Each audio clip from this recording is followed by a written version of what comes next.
Hello, good evening, viewers. This is Santa Media, the Biafra evangelist. Yes. Let's look at the issue with Plateau. Remember that the other day they were killing in Plateau State, talking about Bakko and Bassa local government's area of Plateau State. We have seen a new twist. The governor came out clearly to say, yes, this is genocidal Fulani invasion. And when genocidal Fulani invasion, meaning it's aimed at total extermination of the people. We have seen in the past where there will be allegation that even in the same Plateau and Benue, that the Fulani will sack communities and start renaming that communities after their own tribe's name. In fact, look like trying to take over people's ancestral homes, ancestral villages. It means Fulani is unrelenting, and it looks as if this government of Tinubu have not been able to tame them. What is your view? Good morning, good afternoon, good evening, good night, wherever you're watching us from. I remember my humble self, Biafran evangelist. I will continue to air my view in the truth aspect angle. See, the Tinubu government cannot cope or handle the situation on the ground. Reasons is this: Tinubu reached an agreement before becoming the president of Nigeria with the Fulanis, and Tinubu agreed on some terms by which he must not trespass, and those terms are this. Number one, you must not go against the Fulanis' agitation, dreams, and mission and vision. Two, you must not go against the northern Fulanis. Three, you must not, you dare not try to, dare the cabals that are from the Fulani kingdom. Four, you must give us part of Sharia in your kingdom. And that is why in your state now, Sharia have started. And that is why Sharias are now going upgrading now. And that is why the Fulanis are doing what they are doing without looking back.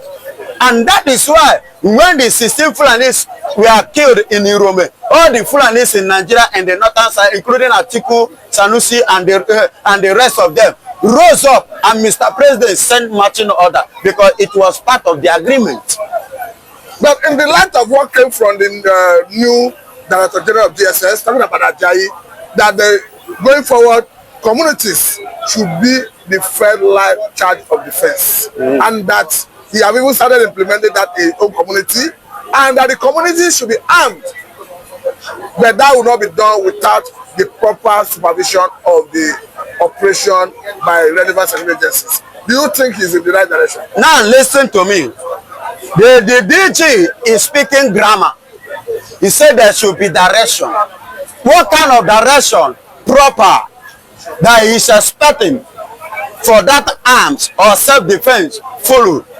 Is it not the kind of direction that will still permit the Fulanis to continue the killing and continue scotting free, whereby you have a self-defense? What to defend yourself, you will not be able to use it against the Fulanis. That is the angle I see his own statement going.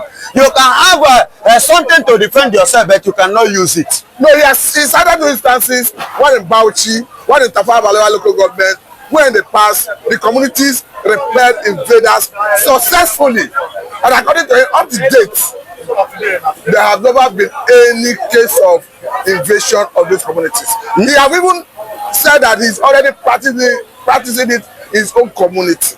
Now that means it's coming to my own view, what I have said before, that until Nigeria rise to the point of everybody stand to defend yourself with whatsoever you can lay your hand, that is the only means whereby the excesses of the killing by the Fulanis will stop in this country. That means the DG is concurring with me now, is agreeing with me now. Do you see it? Who is a prophet now? Yes, if the DG is coming now to say what I have said before, the only solution to curb the excesses of killing by the Fulani herdsmen in this country is by self-defense. Anything you can hold, anything you can lay your hand, whatsoever you can use to defend yourself, use it and make sure you do not give a space to these Fulanis. And that is the only means whereby the excessive killings will reduce or stop. I said it, but even you were like, evangelist, are you not trying to instigate a kind of war here? I said no. We call it self-defense. And in the language of self-defense, according to the law, it is not a criminal offense. And it is not an offense. You only defended yourself. And that is what we have, the Easterners, the Igbo, the Biafra IPOB has been trying to do to defend themselves from the criminality that is coming from the ashes of the Fulanis. Now, of this country. We understand that genocidal Fulani invasion or whatever invasion, once it's genocidal in nature, it is against every known law, whether locally or internationally. Yes. And both UN condemn it. Of which the Fulanis need to be charged. Fulani nation, Fulani kingdom, Fulani tribe, Fulani governors, Fulani president, Fulani vice president, Fulani deputy. Anywhere they are, they need to be charged. And they need to be charged for treason, for genocide, and they need to be treated with that same coin. So it means the agenda of Fulani, if they are already tending towards invasion and genocide, it means this is a monumental dimension to this, and that it means that the government must be ready to confront them. If Nigerians must give the sound relief. Of course, the government, you see, I said the last time that Bola Ahmed Tinubu should rise up. As I'm talking to you, there is a killing in Enugu and Ebonyi State recently again. So Bola Ahmed Tinubu should send marching order. Bola Ahmed Tinubu send marching order against the Fulanis.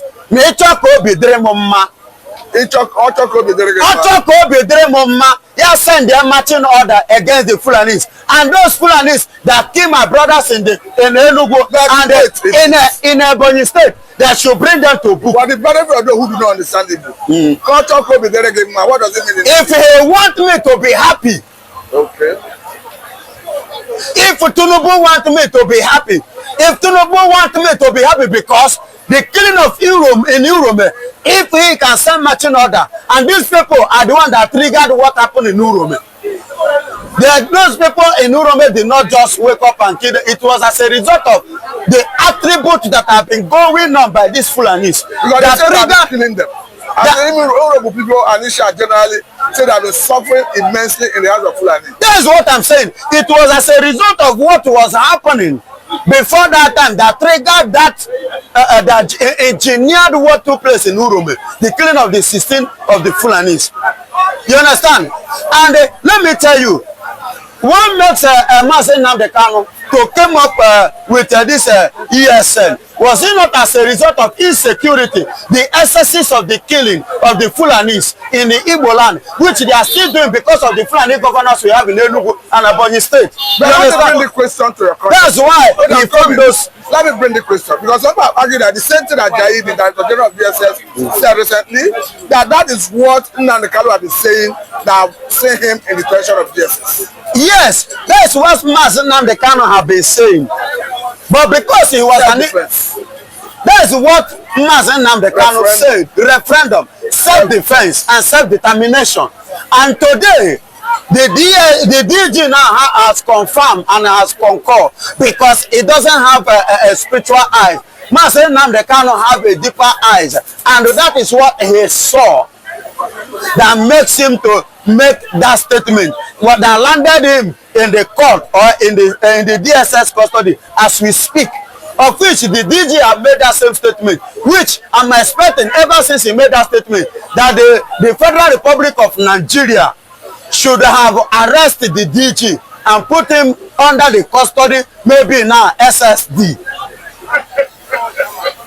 Since it's from the DG, the DSS department of boss, so they should take it to the other way around too.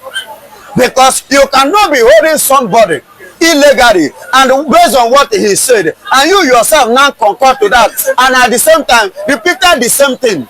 Okay, now so he should face let me bring this some consequences too for laying his hand on the prophet. Let me bring this angle, because as we speak, Bodejo, the military chairman, is in detention, and the reason is not far-fetched. The military accused him of banditry. He was arrested. The federal government has since secured court order to keep him for 2 months to enable a complete investigation. But currently, the Fulanis are shouting that justice for Bodejo should be released. Bodejo should be released. A criminal should be released. So he has not been tried and found wanting anyway. He has not been tried. But let me tell you, what triggered to his arrest? The former, I mean, initially, the first arrest. The first arrest accused him of forming a vigilante group, arming them without the consent of the federal government, arming them with a gun. Is that not enough evidence for you to know or prove or use it against him and sentence him to death? Because if now say now the Kano, I don't think that's the position of the law. That okay, it's not the position of the law. Sentencing someone in possession of firearm to death, I don't think that's the position of the law. Okay, it's not in the position of the law. But sentencing somebody to DSS for over 4 years, he that stand to defend himself is now. No, the guy have not been sentenced. Let us get it right. Okay, but why are they punishing him? Why did they kidnap him? Why are they placing him in the custody that he did not deserve? Why? Everybody have condemned the abduction and I am not talking about condemnation. I'm talking about what's supposed to take place. The point I'm making is everybody have condemned the abduction and rendition of Nnamdi Kanu.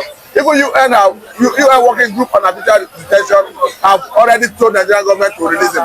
The point I'm making here is even as Bodejo is in detention, accused of banditry, accused in the past of forming vigilante group, arming them without the consent of federal government. One is innocent until proven otherwise by a court of competent jurisdiction in Nigerian legal jurisprudence. Okay. So to that extent, nobody have convicted a Bodejo.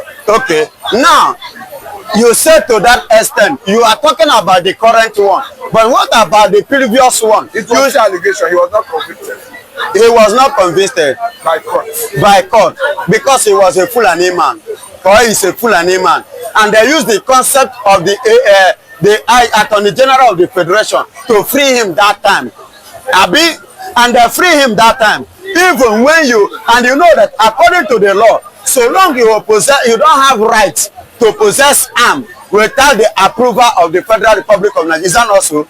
Not just only in Nigeria, all over the world. Am I right? If you are not authorized to bear arms and you refer arms to your hand, it's illegal possession of arms. It's illegal. And they attributed to what? The person will be charged to court and the appropriate action will be pronounced by the court. Like what? It may be some level of jail, but I don't think it is capital punishment. Even if it's not, but in a criminal, it's a criminal act. Yes. So on this note, they should treat him like one as a criminal. They should treat Bode as a what? Bodejo as what? A criminal, because they have found one thing. And they have not found such. He is an accused. He has not been convicted. Let us get it. I'm not talking of now. I'm talking of the previous one. Even the previous one, he was accused. He was not convicted. Let us get it right. That is the position of the law. One is innocent until proven otherwise by a court of competent jurisdiction. But beyond that, let us look at the safety of Nigerian general. Because we understand that the government, like the president, go by the name of the president and the commander of the armed forces. And the content is very clear about what shall constitute the primary purpose of governance. He said the welfare of Nigerians and their security shall be the primary purpose of governance. Of course, that is how it's supposed to be. Do you think people have successfully guaranteed the welfare of Nigerians and their security? Tinubu has completely failed in terms of guaranteeing property security, life security, and what have you. Tinubu has failed 100%. As you can see, in Enugu, Ebonyi State, Plateau, Benue, Urome, all over the world, even in the West here, they have ransacked a village again in the West. You understand? So what am I actually saying? Tinubu, in terms of security-wise, Tinubu has failed woefully for now, because we are talking about security. Tinubu has failed. And I don't think that Tinubu has any other alternative to offer now, rather than what we have already started on our own platform, and that platform is Operation Defend Yourself. Thank you very much for that. God bless you. Watch what is Operation Defend Yourself. That's a good way to let it go. I must say yes. thank you. You're welcome.